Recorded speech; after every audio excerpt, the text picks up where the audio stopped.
Hello, Ali Tordoff. Hello. Oh, sorry. You are live in the Ashdown Joe studio. Welcome. We haven't seen the studio quite like yours before, and I want to hear all about it.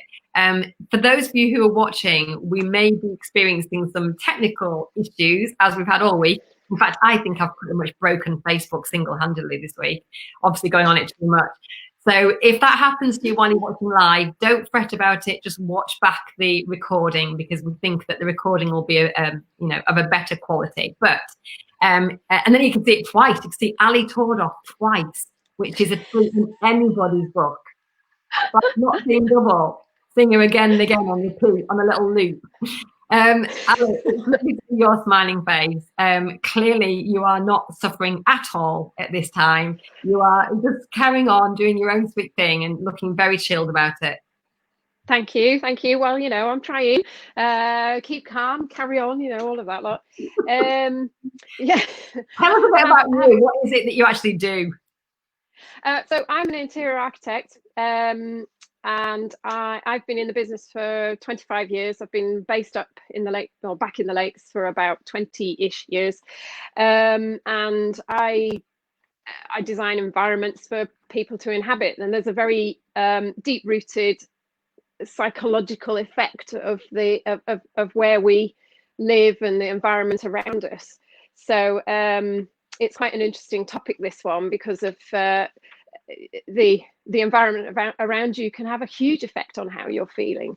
So obviously people in times like this are really struggling, and obviously we've got to spend more time inside, or you might be able to create a bit of a sanctuary space outside, get some light and fresh air.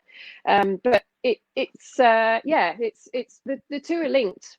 Well-being. There is actually well-building program architecturally that is all about how you can make better environments for people to live and work in. And there's proven stats, I've got some actually, of how it can improve your well-being, your mental health, your positivity, your productivity, less people are sick, all that sort of stuff. So it is actually a science. That is amazing. And it's really interesting you said that, because it goes back to something that I've always said. I think that we have, hi Anne, hi Ali, I think we have an incredibly important job in our estate agency, because actually what happens when a house doesn't fit somebody in whatever way that means, doesn't fit, light, location, cost, size, all those different things. When it doesn't fit you, what happens is it can affect every single part of your life. It affects, how you feel about yourself, how you feel about your other half, how you work or don't work, what kind of attitude you wake up with in the morning. Hi, Carol. It affects your wealth, your ability to earn. There isn't anything that your home, your shelter, does not affect in either a positive or negative or neutral way. So it's really interesting you've said that. And as I said on my news at 10 this morning, it's very unusual, I think, maybe you can tell me that I'm wrong, to find somebody who is, equally skilled in in mental health, approaches and strategy, and in interior architecture. I think that must be a very unusual mix. It is. Interior architecture, interior design, or even architecture, it's human centric. So it is actually about, obviously, creating spaces that make you function and feel better. But also, from my point of view, I've always done that, from commercial when I was working down in London to doing more hospitality style businesses up here, especially spas and things like that. But also, I've forgotten my thread. Well, let me ask you this then. What is your normal customer, your normal client? Is that more of a commercial client or a residential client, or do you work with both? I'm probably 80% commercial, so hospitality, bars, restaurants, spas, hotels. When you're at a restaurant and it's really bad lighting, I just want to give them your card. I want to say, you know, you try and do a selfie with your friend and you think, I look absolutely horrible and it's this lighting that's causing me to do this. That's when they need you, Ali. Well, that's an interesting dynamic because it's about dynamic lighting. So it may be that they don't want to be flooding the space with lots of light, which is obviously great for you having a photo taken. But on the flip side, they want to make, you know, a bit more dynamic and some cozy spaces and things like that. So it's, yeah, you know, maybe that they've got some coloured LED backwash somewhere or something like that, which is giving you a nice green hue. Who knows? Yeah. Even more than normal. So it's a massive thing, lighting, and it's actually one of the topics that I cover in my top tips. So all right, brilliant, because you're going to cover 5 top tips. Before you go into those, where are you? So this is my she shed. I just thought, well, you know, this is obviously, I mean, I've gone completely like the whole hog here.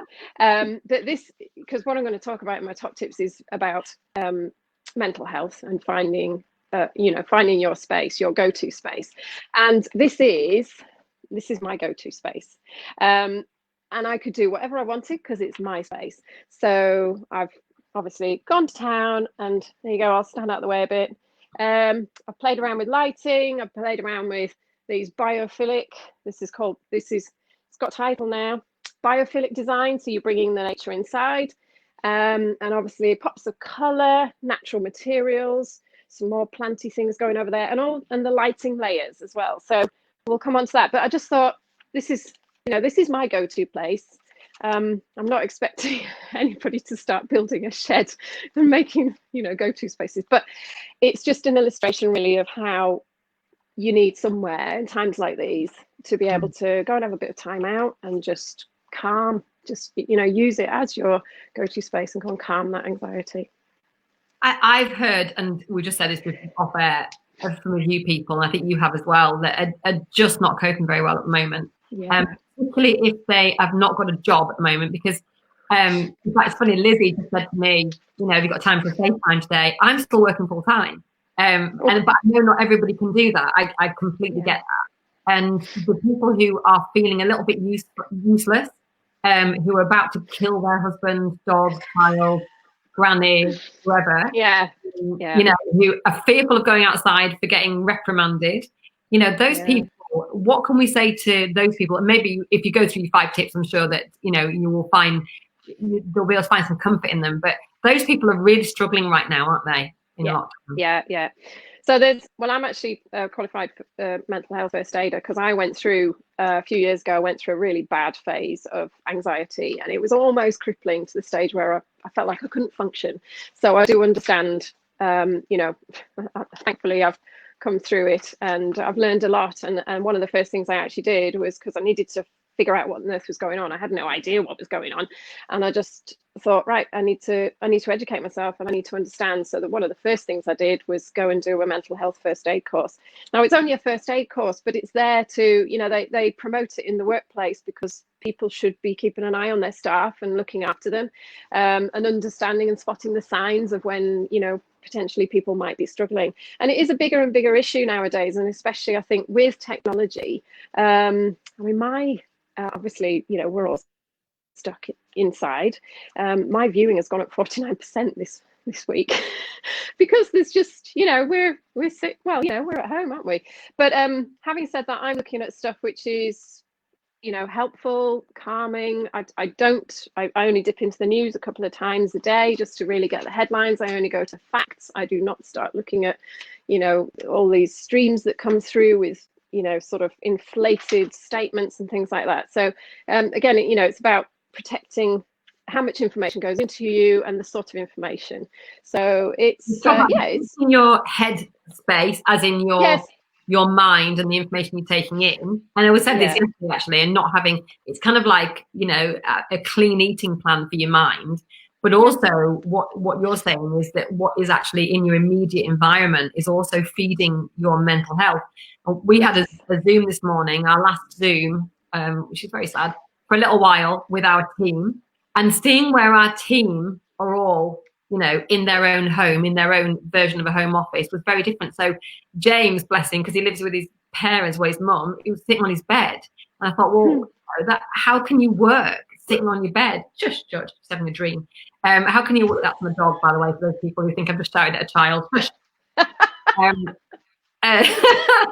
How can you work sitting on your bed? Whereas other people had, Edward, who was fantastic. He's our client services manager. And he was sat with a proper desk and a big whiteboard behind him, in his own home office. So people's versions of a working space are very different from each other, aren't they?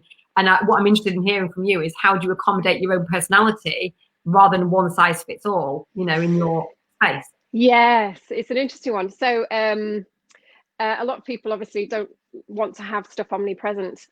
So in terms of being sort of organized, perhaps they've got it in a file, which they open up and then they can put it away out of sight, out of mind. That's a huge bonus. And then you've got other people who just, who maybe they've got a room which they can shut the door on and leave it, so they can just leave everything out.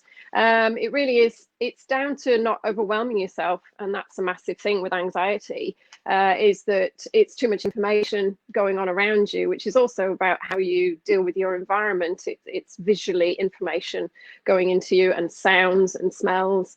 It's all about your senses. So yeah, from a sort of working environment, I'm actually the world's worst. If you saw my studio, you'd laugh.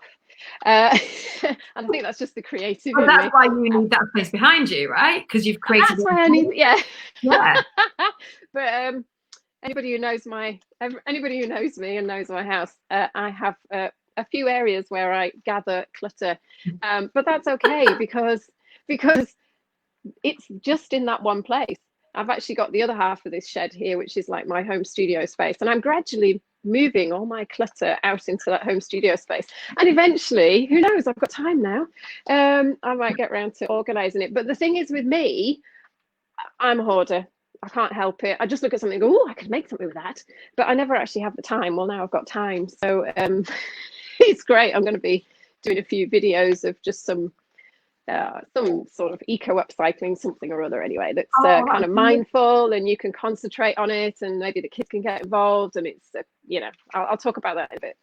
Oh, brilliant. Okay, so the 5 tips you're going to give us, hopefully they're doable for anybody in a lockdown situation. They don't need any special tools or anything like that. You're going to be able to just give them very simple things that they can do to improve their well-being at the moment. Absolutely. Brilliant. Absolutely, yeah. Let's go. Right, okay. Right then. Can I just go back a step? And I just want to tell you, there's a couple of really, really interesting examples of how your environment impacts on you. So years ago, when I first started working in London for a commercial design practice, we had a party and we invited a load of friends around, and we thought, oh, it'd be quite good fun if we made some paper cones, like pointy shapes, and stuck them on the ceiling and in this party room. And I kid you not, I had a few people come in like this going, oh, right. So this is how important it is, and how your environment affects you, because they felt these paper cones being spiky were actually threatening. Yeah. The other thing, which, no, it's funny, isn't it? But it was just a fun thing to do, but in actual fact we took them down because too many people didn't like them. And the other thing is, which I was thinking about when I was writing this, was years ago, we've been talking about the space station. We took Freddie when he was a little babe outside, so we were in a brand new house. It was winter, so it wasn't bedtime yet. Took him outside to have a look at the space station and he immediately fell asleep. He just dozed off because he went into the dark. And we're conditioned. It's dark. So, right, sleep time now. Anyway, so let's get to it. So today I'm going to talk about biophilic design. So I mentioned it before, which is about plants, bringing the outside in, references to the outside, and also immersive design. So this is one of your well-beings, how you can immerse yourself and try and forget about some of your woes and your worries. So the first one is calming your space. So my husband's going to laugh at this. So you got to declutter. Okay. Initially, when I did a video about a week ago, I said take one space and declutter it, because I don't want people to be overwhelmed. But in actual fact, what you need to do is just go around your entire house with a bag or a box and just take stuff out. Just do it quickly. Don't overwhelm yourself, and then just put it to one side. And if you want to keep stuff, put it in the loft if it's sentimental or whatever, or you can eventually, when things are back up and running, you can hand it over to charity. So declutter. Well, what's the effect it has on our well-being, would you say, Ali? Well, it's like, again, it's all information. So the more stuff you have, more bits and bobs you have, it's more information going into your head. It looks busy, it's overcrowded, it's stuff, it's jobs, it's things that need sorting. So if you can create more storage, that's really important, or use storage to put things in. So you get cleaner surfaces, cleaner lines. It's also a lot easier for cleaning. And it just calms you down. There is less things to look at, less information to absorb. You can then also be quite choosy about specific things that you want to put back into that space. So we'll come on to that with the, bringing the outside in. About no clutter and being simple. As some people know, if I want to go do some writing, like a serious writing, I have to take myself away to a hotel, because then I'm not noticing anything around me. It's just a very neutral environment and it feels very calm. And then I can put all my attention on what I'm doing, because I'm not getting information from anywhere else. Is that what we're talking about? That's what we're talking about. And actually, this is quite interesting. Again, my husband's going to laugh at this. Because I'm a bit of a hoarder, I've got all this stuff.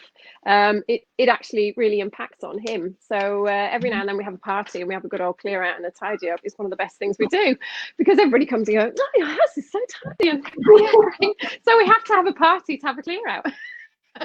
But no, yeah, he always looks at things, and even now, I mean, obviously this last week or two has been really, really good, because he's got out there and done all sorts of jobs. I mean, he's a man on a mission, but he sits there and he looks around and he sees jobs. He sees things that need doing, this, I don't know, whatever. But you know what I mean? It's stuff on the side. It's things that need doing. It might be a memory jogger, that kind of thing. It's kind of subconsciously saying, tidy me up, or put me away, or deal with me, or whatever. And that in itself, even if it's subconscious, is still actually draining on your well-being and your mental health, isn't it?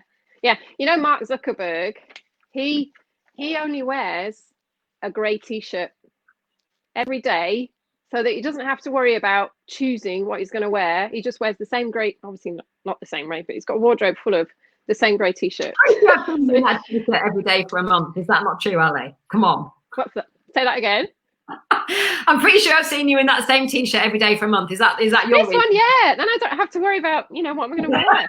I'm just looking cash today. Actually, I have to say, just on that, I've just moved house just a couple of weeks ago. I've got no wardrobe, so all my wardrobe boxes that the removal men have given me have gone into a cupboard with me. I thought I'd just leave out what I would wear at home, right? Because I'm on lockdown. Wear at home. There's only about 20 things on that rail. It makes it getting dressed so easy in the morning. No stress.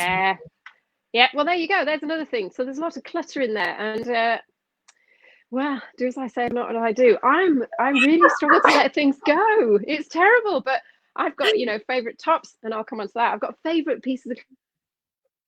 But I don't want to let them go. They might have some, sentimental value, or somebody gave it to me, or whatever. So, but yes, it's a really interesting thing, because I have literally got drawers and drawers full of stuff, which I probably only wear 10% of them. So it's habit breaking, actually. This is about breaking some habits. And I think if you can get into if you can do it every now and then, again, without overwhelming, then that's a really good practice. So I need to. At the moment, if you're going to be you two, tell yourself. I'm telling myself. Maybe if you're going to be in lockdown for another 3 weeks. You could just do one thing a day, couldn't you? One little thing every day. So you're breaking it down from yourself. So that's calming your space. That's calming your space. Yes. Now, making your go on. So make your haven. Make your haven. So once you've calmed your space, so that's why I say go around the entire house, and just because wherever you walk in your house, you can't just do one area, because you'll walk into another area and you'll go, "Oh, there's loads of stuff in here," because I do that. So go around the entire house, and then make your haven. So choose one space, and it's going to be your go-to space. Preferably somewhere where perhaps you don't get disturbed, or if you've got kids and things like that, just choose a space which you like being in, that you can make your haven. So it could be just a corner in the lounge or something like that, or it could be a bedroom, could be somewhere outside, just a little nook somewhere, little bit in the sunshine. And this is somewhere that you can go to and have some time out. And it's really important in times like this to just go and find something to focus on and relax. You might want to play the Calm app, listen to your favorite music, perhaps have a few pictures that evoke really lovely memories, things that you can just go and have 15-20 minutes calm time. And that's really good. When you're cooped up with a lot of other people that you're not normally cooped up with, now is the time where you need your haven more than ever. Yeah. My husband's a guitar player, musician, and he gets a bit wound up, and every now and then, and I'll just say, and he says, "Oh, I can't settle today. I can't settle." So I'll say, "Right, just go and lie down, put the Calm app on, 20 minutes, just go and chill. You can listen to a story, or you can just listen to some calming music." And then he gets up and he's like a new man. And then off he goes again. Anyway, we laugh, we don't know. The app you just mentioned is called Calm, the Calm app, isn't it? The Calm app. There are other ones. I think there's Headspace. There's loads out there. It's just that, I got into the Calm app mainly because I was struggling to sleep when I had really severe anxiety. And it was terrible because my brain was just going into overdrive and it wouldn't switch off. And I think a lot of people, this is really, really, anxious times and a lot of worry. And your brain it's a natural thing. It goes into overdrive. So the Calm app I found really good for bedtime in particular, and just Matthew McConaughey, his dulcet tones are just beautiful. There's also what's his name, David Walliams, Sienna the Sleepy Sloth is lovely, and Freddie and I quite often listen to that. In fact, then I end up falling asleep with Fred as well. But it's really good because what it does is it brings you back to you, and you're listening there and there and then, or there and now, and it so works. It just calms all those brain chemicals down. It's really good. I can't tell you how powerful it is. It's just amazing.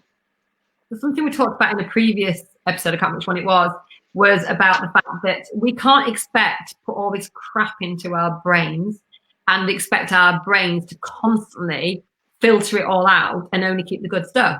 So if you allow all this stuff to come in and you don't actually exercise it out somehow, or take steps, you're just overloading your brain again and again. No wonder we can't sleep.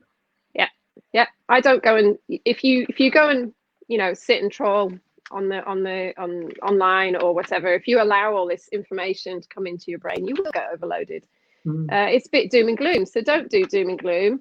Do something funny. Go and watch a funny movie. I've actually put a post on my Facebook page, but not many people have commented on it, but anyway, which is I want to watch really funny side-splitting videos. So if anybody's got any, can somebody please start posting, because I need because it's really good for you. Laughing is great. It's really good. Ask for doom and gloom suggestions. You'll get a lot, I can tell you. Yeah. Calm your space and make your haven. What's number 3, Ali? Can I just go back a step? Yeah, of course you can. I've got my list here. I just need to finish. Sorry, I'm sorry. I don't want this to be out of order. Sorry. You carry on. Right. Okay. No, it's fine. I'll just be really quick. So this is about immersive design. So this is making your haven. Okay. So you're making an immersive space. So it's all about your senses. What pleases you? Okay. So you've got coziness and textures, sounds, smells, your favorite things, favorite color, lovely photos, maybe some artwork where you bought somewhere, just really what triggers really nice memories. And then you can use this space that we've already talked about for reading, thinking time, use the Calm app, listening to your favorite tunes. So psychologically, it's a really great space to go to. You've got to make it. The other thing which is lovely about taste is I call it my tingly tinglies. When I get a great cup of coffee, when you get those tingly tinglies, it's lovely. So if you want some ideas, and you know what I'm like, I love Pinterest. So if you want some ideas, just go on Pinterest and just go and look for some ideas. You don't have to do everything. even if you just do a few things, just, you know, create that go-to space. I think what you're doing here, Ali, it's actually, you're actually giving people permission to make a little corner of their house just theirs. So it's permission to be selfish in a way. You know, it's not. No, it's not selfish. It's called self-love. Self-love.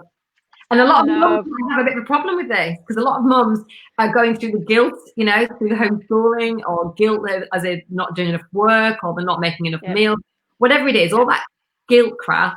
So this is just saying, right, drop the guilt, find your little corner, make it your own, because you need to replenish, don't you, before you can live. You do. You have to look after number one so that you can look after the others. Yeah, oxygen first, isn't it? That's what they say. Yeah. Brilliant. So we'll move on to the next one. Is that so we can keep things moving? Right. So connect with nature. Bringing the outside in, which I've already talked about. So I've been doing it for years. What is that? Just because I can't really see exactly what it is. Can you explain what it actually is? It looks like garlands of flowers. Yeah. Yes, it is. It's actually faux. And these are eucalyptus. Oh, you can't see them. These ones. Can you see that one? Yeah. Eucalyptus, and then these are faux vines. So they're all faux, but they just give that connection. We've been doing it for thousands of years. It goes back to Neanderthal times, where we're out in the countryside all the time. The Japanese do it. They have what's it called? Forest bathing.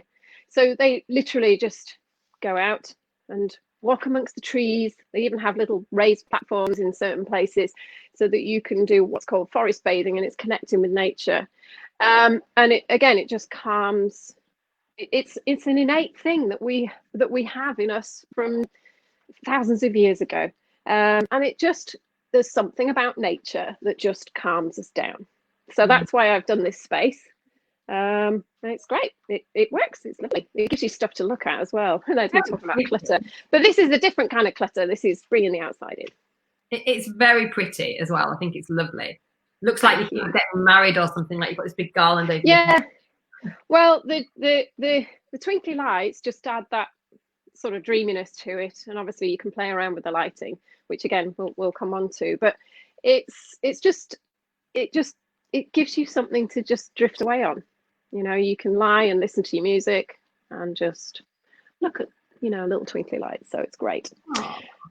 Oh, I know. So that's biophilic design.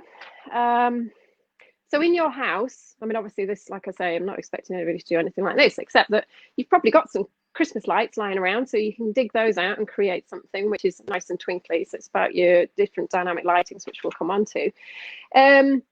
But you could just reorganize some houseplants into a little corner if you're in your lounge area, or you could, create a little area in your bedroom so that when you're chilling and you're lying there and you can look at them.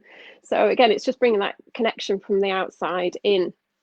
Let me just check my notes here. Oh yes, so you can buy new ones if you want to. I know obviously some people are really struggling with their finances, so just rearrange whatever you've got.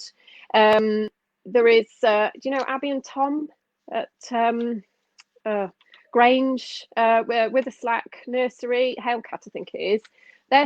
They're a local plant supplier, and he does lots of videos and stuff, and they've just bought the garden centre in Grange, literally just completed on it a couple of weeks ago, and then this happens. But I know, but they're still doing online stuff. So, and apparently, it's really starting to pick up. So obviously now's a great time. So if you want to support a local business, then Abby and Tom, I'm sure would be delighted to help you out. So you can buy some new ones, or you can buy faux ones. These are obviously faux. Lily, my daughter, has just made herself some hanging ones, which hang like planters that hang. She just set 3 of them which hang in the corner of her bedroom. So it's quite easy, easy to do, easy stuff. What else? Oh yeah, oversized. In my bathroom, which I'll probably do a video of eventually, I play around with scale into sort of interiors. So I've got an enormous, massive, where are you? This way, which way? This way, this way. Enormous peace lily. It's huge. And my husband's like, no, it's taken over the bathroom. But I'm like, yeah, but it's so lovely. And when I sit in the bath, I just totally chill out. It's just something to look at, and it's so lovely. So you can play around with scale as well, which is quite nice because it brings an element of sculpture in as well as nature. So that's quite a good one. And wallpaper. So as you can see in here, I mean, not everybody can wallpaper, but plan ahead a bit, you know, just doesn't mean to say you can't do this in the future. So where are you? Which way? That way. There we go. That's actually, see this bit here? That's actually wallpaper. Is it? So, yeah. I know, it looks like wood. It's great, isn't it? Love it. So, and it's quite easy to put up. So, and you know, because it's so random, it doesn't really matter if you make a mistake. Wow. So it's great stuff. And it seems to keep clean. Murals, you know, in Brew Brothers in Kendal, where they've got the murals of all the sheep. Oh my goodness, I absolutely adore that. Yeah. So there's different ways of referencing for the outside. You could have scatter cushions that have got big leafy patterns on, or you could have some. What's quite nice to make is get some logs and you know, cut them up, and then you can put candle on them or in them if you can drill a big enough hole. Yeah, there's different ways of bringing nature in. And they kind of add a sculptural element as well. For Lily's, we've got a deck outside Lily's room, and it's a big blank wall at the moment. And I'm actually going to put some mirrors, just some old mirrors that I've got lying around because I'm a hoarder. I'm going to put them on a wall, which will actually change the view as you look out through the window. So you'll see more greenery. So it's simple little links, you know, like that, which, you know, can make quite a big difference. And then also she can have a little go-to area as well. Get her outside a bit as well. So that's you connect with nature and make your haven, connect with nature. Number 4. Yes, number 4. So this is about your lighting layers.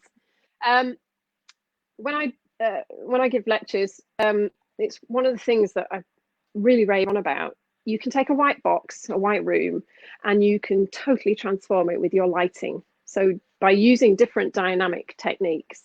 So you've got task lighting. So, you know, desk lamp, for example, that's a task light. You'll have general lighting because you need to be able to see what you're doing when you're cleaning. Not, you know, if you need to make sure that everywhere is nice and clean.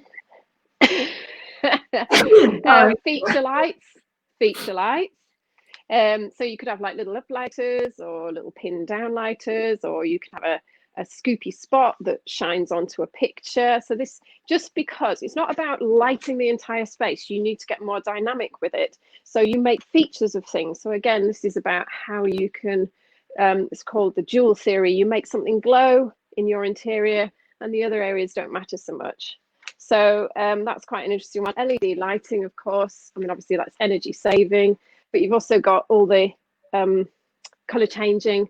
And in fact, I've got some info here. The Hue app, the Hue, Philips Hue, here we go, it's a no-brainer. So you can have a light bulb. Can you see a light bulb in here? I think so. Can you see a light bulb? There we go. Can you see that light bulb? Yeah, I can see light bulb. Yeah, it's pink. Right. So is your ceiling you can do, or is it just the light that's pink? No, it's just the light. So what you can do, oh, you're now wonky, sorry. I am a bit wonky. You're about to fall off.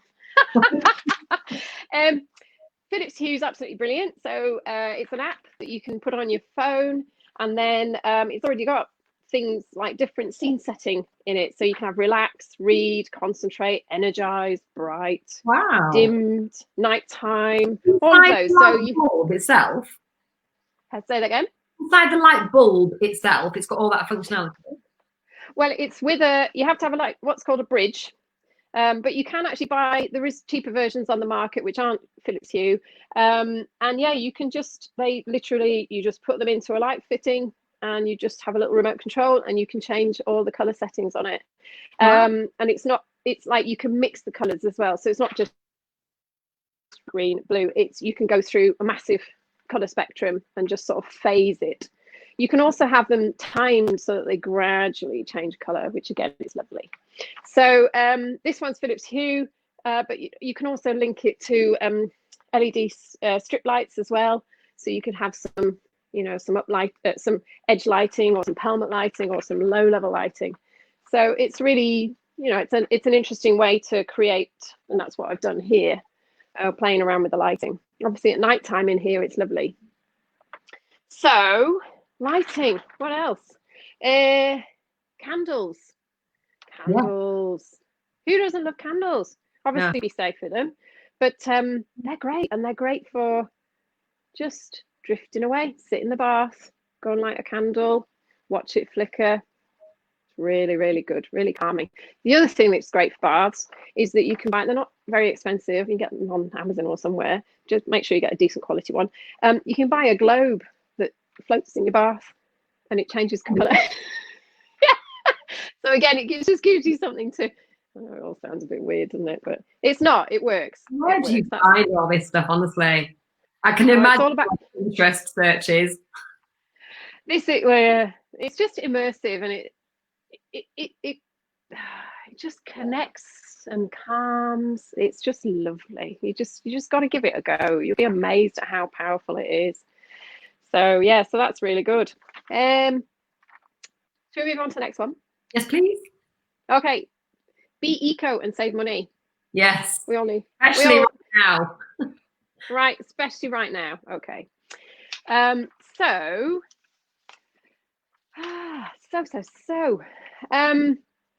being eco is actually about feeling good about yourself as well, which is obviously, an important thing when you feel like you've done something which has really helped the environment, or you've saved something, or you've whatever. So there's everyday household ingredients that you can use for cleaning your house. Go online, go and Google it, go and look at Pinterest or whatever.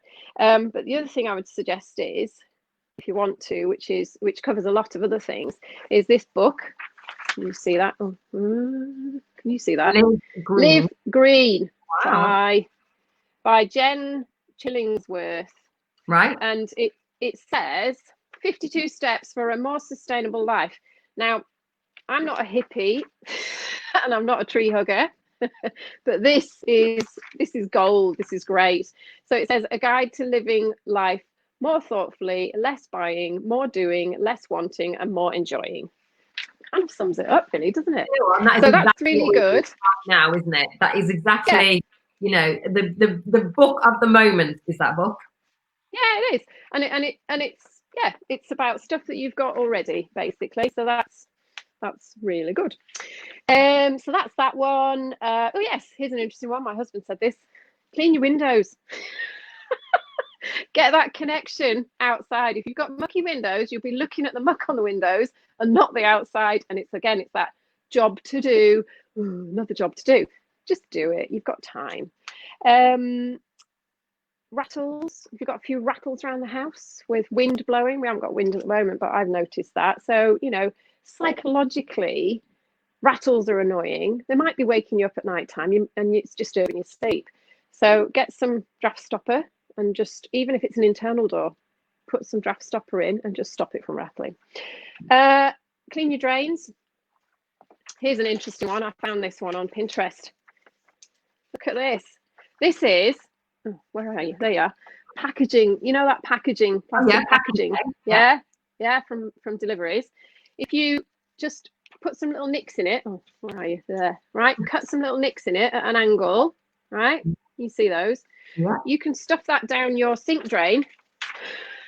You can push that down your sink drain and pull out all the hair. Oh, that's so good. What a clever idea. How good is that? Yeah. I was very impressed with that. Very good. Okay. Save some money by learning how to use your dishwasher properly. This is a really funny one because we got our dishwasher and we started it years ago, and we noticed it was taking about 2 hours to do a wash, and we're like, oh my goodness, think of all the electricity that's using. So we actually looked at how to use it, and we halved it. So it only takes an hour to do a good wash. So I think there's a lot of technology in our house that we perhaps just plug and play and don't really look at how we can use it more effectively.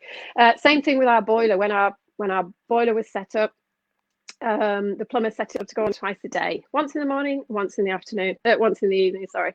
And that's fine, except that we realized we were heating up hot water because we tended to use it in the morning. We were heating it up in the evening and we weren't using it. So we changed how we used it and decided, right, we'll just heat it up in the morning. And then if we do need any hot water, we can just put the boost on. It takes about 20 minutes to heat up, so that's not long. We virtually halved our gas bill. Wow. Really, really simple thing, but you just got to think about how you're using it. What else? Dishwasher. Oh yes, this is a funny one. 1 cup. Just use the cup, 1 cup throughout the day. Give it a rinse, use it for your tea. Obviously, hygienically, it's probably better, not sharing bugs and all that. And then you don't fill up your dishwasher with about, I don't know, if there's 4 of you in the house and you use 6 cups a day, that's a lot of cups. So simple little things. I don't understand that. Right, here's a really interesting. Go on. So, log burner. If you've got some old bread, chuck it on the log burner. It burns and produces, because it's got air in it, so it produces lots of heat. Anything like that that's combustible. Dried coffee. Here's an interesting one. A couple of years ago, I went to an exhibition down in London, and it was only just emerging then, but people were collecting coffee granules from cafes, big cafe chains, and then recycling them into coffee logs. And now you can actually buy them. You can buy coffee logs online, and they are, let me get my stats, there we are. So they use 25 cups of coffee. They burn hotter and longer. So they burn 20% hotter and longer than kiln dried wood. Use them in closed appliances, so your log burners, and it saves on emissions, generates 80% less emissions than if the grounds were sent to landfill. So who'd have thought coffee? It's great, isn't it? It's got like, it's really high calorific value in coffee. Wow. I'm nearly there. That's that. Easy makes. So I'll come on to this. So I was talking earlier about things that you might not want to chuck out, like clothes, and I'm so this is an old monsoon jumper of mine. Is it? Yeah. And I oh, I've fallen over. You've just fallen off, Sam. I told you I was wobbly. So yeah, so this is an old monsoon jumper, and look at the colours, aren't they fab? So I've just, as you can see, there's the neck of it. Can you see it? Where are you? There you are. There's the neck. So I'm going to make a nice bright pop of colour. So, and I love colour. So I like calming colours, but I do like the odd pop of colour as well. So that's fun. So those are easy makes, and obviously you get to recycle something which perhaps you really loved and you just can't bear the idea of throwing it out. So you can use skirts and jeans. Jeans cushion would look funky as well. And then summer ready. You know, we're here for a few weeks yet. Start thinking about, you know, what you can do with your outside area, making spaces that you can, that little go-to space. I've got an old chair, an old kitchen chair, which we're going to upcycle and turn it into a hanging seat outside. Probably put that on Lily's patio. And then finally, something for the kids here. I'm involved with the Bowness to Windermere Sculpture Trail, and I've got a little bee in my bonnet about milk cartons and being eco.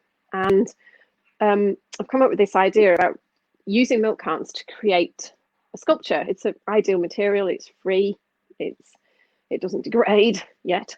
So I'm going to do a little project, which is also a community project for the Bowness to Windermere Sculpture Trail. So if anybody wants to go and follow that page, that would be great on Facebook.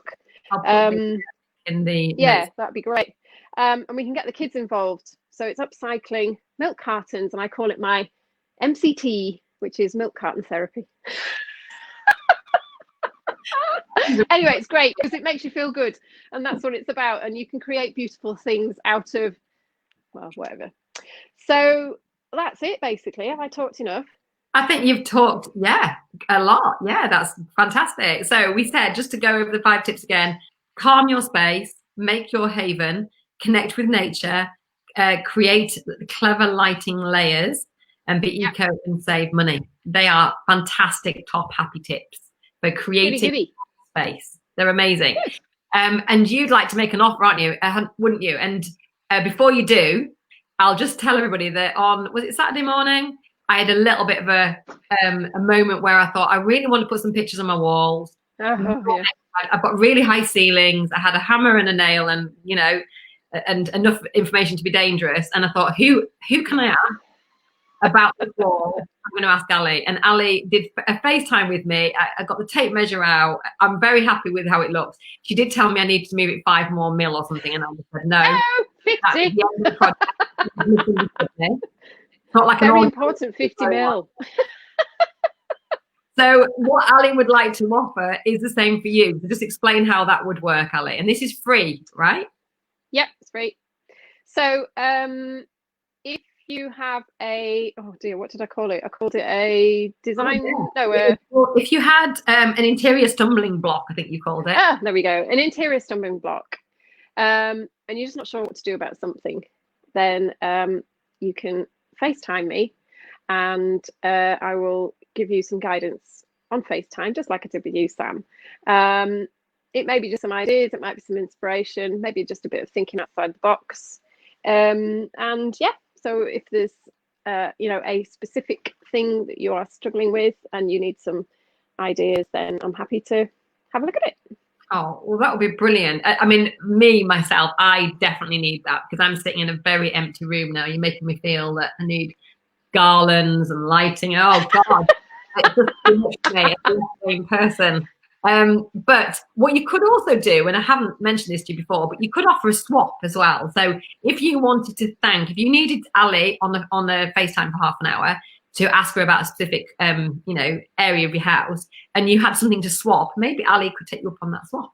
So that's something. Yeah, that would be nice. Because a lot of people, a lot of services out there at the moment, and we all want to share and collaborate, and we have to do it all remotely. So maybe somebody's got something they can offer you, because I know a lot of people at the moment are offering free stuff, and people like me think, I don't really want to take a time, and I don't want to, she's busy, but actually a swap might just be the answer. So well, yeah, and also I think again, there's your sort of feel good. If this is about helping each other, isn't it, through a difficult time, and if that there is less of that sort of, I can't really ask them, because if it makes you feel better to say, look, if you can help me with this, then I can help you with that, then that's great, because then it sort of knocks down some of those barriers as well. So yeah, it makes you feel less guilty for asking. So that's been great. Ali, you've given us some amazing tips. We've had some great comments here. I won't read them out because people might be watching this afterwards, but you've got a lot of support there from people who know you and love you, and maybe some new people as well that don't know you and love you yet, but they will do. So thank you so much for another lockdown lesson. Really appreciate your time. And whatever you're doing today, I think we've given you a few more things you can add to your to-do list, but hopefully in a nice, pleasant way. So thank you again, Ali. And, that's all right. I'm going to take my dog out for a very long walk, because I get a bit excited about doing things like this. So I need to go out and just calm a little bit. And just go and listen to those birds. Oh, lovely. Oh yeah, you've been great. You've been absolutely fantastic, and I can't thank you enough. So fantastic. Oh, you're welcome. All right, well, just remember, everybody, it won't last forever. No. Stay positive. Roger that.